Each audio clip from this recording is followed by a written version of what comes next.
ఈ నెల 22 నుంచి పార్లమెంటు బడ్జెట్ సమావేశాలు ప్రారంభం కానున్న నేపథ్యంలో టీడీపీ ఎంపీలతో పార్టీ అధినేత సీఎం చంద్రబాబు సమావేశం జరుగుతుంది.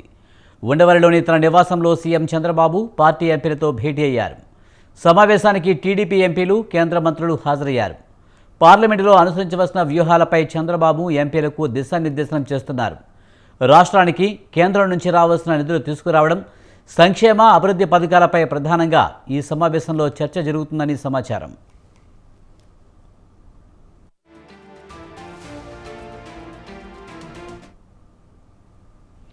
కేంద్రంతో సమన్వయం కోసం ఒక్కో ఎంపీ కొన్ని శాఖల బాధ్యతలను చంద్రబాబు అప్పగించారు. ఎంపీలు ఢిల్లీలో ఉంటూ రాష్ట్రానికి రావాల్సిన నిధులను తీసుకువచ్చేందుకు అవసరమైన అన్ని ప్రయత్నాలు చేయాలని ఇప్పటికే చంద్రబాబు పార్లమెంటు సభ్యులకు సూచించారు. ప్రస్తుతం ఆంధ్రప్రదేశ్ రాష్ట్ర అభివృద్ధిపై ప్రత్యేక దృష్టి కేంద్రీకరించారు సీఎం చంద్రబాబు. ఈ క్రమంలో పార్లమెంటరీ పార్టీ సమావేశంలో ఎంపీలకు కీలక అంశాలపై చంద్రబాబు దిశానిర్దేశం చేయడంతో పాటు ప్రాధాన్యతా క్రమాలను వివరించనున్నారు.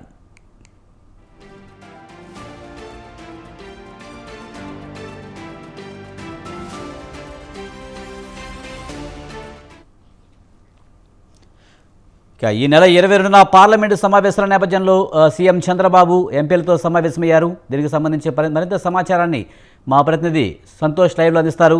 సంతోష్, ఈ నెల 22న పార్లమెంటు సమావేశాలు జరగబోతున్నాయి. దీనికోసం ఏపీ రాష్ట్రానికి కావాల్సిన నిధులు సమీకరించుకునే కోసం ఎంపీలకు దిశానిర్దేశనం చేయనున్నట్టు తెలుస్తుంది చంద్రబాబు. పూర్తి సమాచారం ఏంటి? విజయ్ సీఎం చంద్రబాబు నాయుడు అధ్యక్షతనైతే కనుక ఉండవల్లి నివాసంలో ఇటు ఎంపీలతోటి పార్లమెంటరీ పార్టీ సమావేశం అనేది కూడా నిర్వహిస్తూ ఉన్నారు. ఇప్పటికే ప్రారంభమైనటువంటి సమావేశంలో ఏదైతే టీడీపీ ఎంపీలు 16 మందితో పాటు అదేవిధంగా కీలకమైనటువంటి మంత్రులు సైతం కూడా ఈ యొక్క సమావేశానికి హాజరవడం కూడా జరిగింది. ఎందుకంటే ప్రధానంగా ఈ యొక్క 23వ తేదీ నుంచి కూడా ఈ యొక్క పార్లమెంటరీ సమావేశాలు ఉన్న నేపథ్యంలో ఇటు ఎంపీలు వ్యవహరించాల్సినటువంటి వ్యూహాలపై అయితే కనుక ఇటు ఎంపీలకి దిశానిర్దేశం చేస్తున్నట్టు కూడా తెలుస్తూ ఉంది. అంతేకాకుండా మంత్రులను కూడా ఈ యొక్క సమావేశానికి రావడానికి కూడా ముఖ్య కారణం ఏంటంటే ఇటు మంత్రులకి సంబంధించినటువంటి శాఖలు ఏవైతే ఉంటాయో ఆ మంత్రులందరినీ కూడా ఇటు ఎంపీలకి అటాచ్మెంట్ చేయడం కూడా జరిగింది. అయితే ఎంపీలతో ఇటు ఏదైతే ఇటు పార్లమెంటు సమావేశంలో ఆ శాఖలకు సంబంధించినటువంటి నిధులు కావచ్చు, వీటన్నిటిపై అయితే కనుక చర్చకు వచ్చే అవకాశాలు కూడా లేవనెత్తే అంశాలు అయితే కనుక కనబడుతూ ఉన్నాయని చెప్పుకోవచ్చు. మరోవైపు చూసుకున్నట్లయితే కనుక వైసీపీ ఎంపీలు సైతం కూడా ఇటు ఏదైతే పార్లమెంటరీ సమావేశాల్లో వ్యవహరిస్తారో దానికి సంబంధించి తిప్పికొట్టే విధంగా కూడా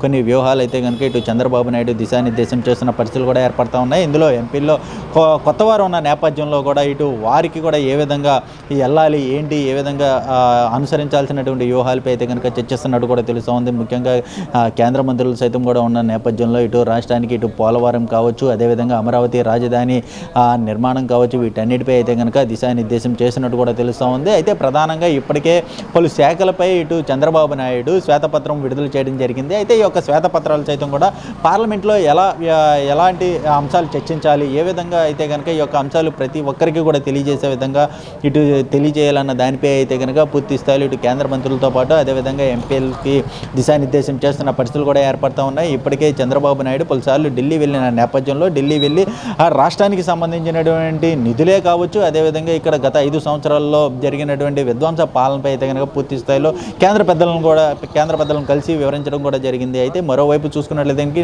ఈ నెల 22 నుంచి కూడా ఇటు అసెంబ్లీ సమావేశాలు ఉన్న నేపథ్యంలో ఇటు పూర్తి స్థాయిలో ఎలా వ్యవహరించాలి అన్న దానిపై అయితే కనుక ఇటు మంత్రులకు కూడా దిశానిర్దేశం చేస్తున్న పరిస్థితులు కూడా కనబడుతూ ఉన్నాయి. మరోవైపు ఏదైతే ప్రధానంగా ఇటు వైసీపీ రాష్ట్రంలో శాంతి భద్రతలో అదుపు తప్పాయి అన్న విషయాన్ని ఇటు పార్లమెంటరీ వేదికగా వినియోగించుకోబోతారు అన్న దానిపై అయితే కనుక ఏ విధంగా తిప్పికొట్టాలి వీటన్నిటిని అన్న దానిపై అయితే కనుక ఎంపీలకి దిశానిర్దేశం అయితే కనుక చేస్తూ ఉన్నారు. ప్రధానంగా ఇప్పుడు మంత్రులతోటి ఇటు ఎంపీలకి కూడా అటాచ్మెంట్ చేయడం, అదేవిధంగా ఇప్పుడు ప్రస్తుతం చూసుకున్నట్లయితే కనుక మరోవైపు వరద ఉధృతి పెరుగుతున్న నేపథ్యంలో మరికొంతమంది మంత్రులను అయితే కనుక ఇటు క్షేత్రస్థాయిలోకి వెళ్ళి వీటన్నిటిని కూడా పరిశీలించి అధికార యంత్రాంగంతో చర్చలు జరిపి ఏ విధంగా ఉన్నాయి ఏంటి అన్న దానిపై అయితే కనుక మరోవైపు చంద్రబాబు నాయుడు కొంతమంది మంత్రులకి అయితే కనుక ఈ యొక్క పని ఇవ్వడం కూడా జరిగింది. మరోవైపు ఇటు పార్లమెంటరీ సమావేశాల్లో ఏ విధంగా వ్యవహరించాలి, అనుసరించాల్సినటువంటి వ్యూహాలు, ఏ విధమైనటువంటి అంశాలు లేవనెత్తాలి. మరోవైపు ఇటు పార్లమెంట్లో చూసుకున్నట్లయితే కనుక ప్రతిపక్షం బలంగా ఉన్న నేపథ్యంలో ఇటు ఎన్డీఏ కూటమికి వస్తున్నటువంటి ప్రశ్నలు కావచ్చు, వీటన్నిటిపై కూడా ఇటు టీడీపీ ఏ విధంగా సమాధానం చెప్పాలి అన్న దానిపై అయితే కనుక ఇక పూర్తి స్థాయిలో వీటన్నిటిపై చంద్రబాబు నాయుడు దిశానిర్దేశం చేసినట్టు కూడా తెలుస్తూ ఉంది. అయితే ప్రధానంగా రాష్ట్రానికి సంబంధించినటువంటి నిధులే ముఖ్యమైనటువంటి అంశాలుగా అయితే కనుక పరిగణలోకి తీసుకోవడం కూడా తెలుస్తూ ఉంది. అయితే దీనికి సంబంధించి కేంద్ర మంత్రులు ఉన్న నేపథ్యంలోనే ఇటు వీటన్నిటిపై అయితే కనుక చర్చకు వచ్చే అవకాశాలు కూడా కనబడతా ఉన్నాయి. ప్రధానంగా గత 5 సంవత్సరాల పాలన, విధ్వంస పాలనపై ఇటు ప్రజలందరికీ కూడా వివరించే విధంగా ఇటు పార్లమెంటు సమావేశాలే వినియోగించుకోవాలంటూ కూడా ఇటు చర్చకు వచ్చే అవకాశాలు కూడా కనబడుతున్నట్టు కూడా తెలుస్తూ ఉంది. విజయ్, సంతోష్, ముఖ్యంగా పోలవరం అమరావతి విషయంలో ప్రత్యేక దృష్టి కేంద్రీకరించినట్టు తెలుస్తుంది ప్రభుత్వం. మరి వైసీపీ హయాంలో పోలవరం అమరావతిని పూర్తిగా నిర్లక్ష్యం చేశారని టీడీపీ ఆరోపిస్తున్న నేపథ్యంలో మరి వీటిపై ఎక్కువగా దృష్టి పెట్టే అవకాశం ఉందా? నిధులు అడిగే ఛాన్స్ ఎక్కువగా కనిపిస్తుందా? ఒకవైపు పోలవరం ఏదైతే గత 5 సంవత్సరాల్లో పోలవరం వ్యవహారం చూసుకున్నట్లయితే కనుక రివర్స్ టెండరింగ్ అన్న పరిస్థితిని అయితే కనుక గత ప్రభుత్వం తీసుకొచ్చిన విషయాల్లో కొన్ని అవకతవకలు జరగడంతో పాటు అసలు ఎటువంటి పనులు కూడా వెళ్ళకపోవడం, కొంతమేర అయితే కనుక ఆ పోలవరం సంబంధించినటువంటి ప్రాజెక్టుకి సంబంధించినటువంటి నష్టం వాటిల్లిన పరిస్థితులు కూడా ఏర్పడ్డాయి. వీటన్నిటిని అయితే కనుక కేంద్రానికి వివరించి దానికి సంబంధించినటువంటి నిధులను రాబట్టడంతో పాటు ఇక విశాఖ ఏదైతే స్టీల్ ప్లాంట్ ఉందో దీనికి సంబంధించినటువంటి అంశాన్ని కూడా చర్చించే అవకాశాలు కూడా కనబడతా ఉన్నాయి. ఇక ప్రధానంగా ఏపీకి రాజధాని లేని అంశంలో ఇటు రాజధాని అమరావతిని పూర్తి స్థాయిలో అభివృద్ధి చేసే విధంగా, అదేవిధంగా ఔటర్ రింగ్ రోడ్ కావచ్చు, వీటన్నిటికీ సంబంధించినటువంటి నిధులు కావచ్చు, కేంద్రం ఏ విధమైనటువంటి సహాయ సహకారాలు అందిస్తుంది, అదేవిధంగా రాష్ట్ర విభజన అనంతరం కూడా జరిగినటువంటి కొన్ని ప్రధానమైనటువంటి సమస్యలు ఏ విధంగా పెండింగ్ ఉన్నాయి, వీటన్నిటిపై అయితే కనుక కూలంకషంగా చంద్రబాబు నాయుడు ఎంపీలకి దిశానిర్దేశం చేసినట్టు కూడా తెలుస్తోంది. ఎందుకంటే రాష్ట్ర విభజన అనంతరం కూడా గత 10 సంవత్సరాలుగా అయితే కనుక రాష్ట్రానికి రావాల్సినటువంటి ఏవైతే ఉంటాయో నిధులు కావచ్చు, అదేవిధంగా పెండింగ్ సమస్యలు ఏవి ఉంటాయో అవన్నిటిని కూడా సామరస్యంగా ఇరు రాష్ట్రాల ముఖ్యమంత్రులు ఇప్పటికే కలిసి మాట్లాడడం జరిగింది. దానికి సంబంధించినటువంటి అంశాలన్నీ ఇప్పటికే చంద్రబాబు నాయుడు కేంద్ర పెద్దలతోటి వివరించడం జరిగింది. ఇప్పుడు ప్రస్తుతం ఎంపీలు సైతం కూడా వివరించి దానికి సంబంధించినటువంటి అంశాలన్నీ కూడా పార్లమెంట్లో లేవనెత్తే అంశాలు అయితే కనుక వ్యూహాత్మకంగా అడుగులు వేయాలంటూ కూడా దిశానిర్దేశం చేసినట్టు కూడా తెలుస్తూ ఉంది. Vijay, right, thank you Santosh.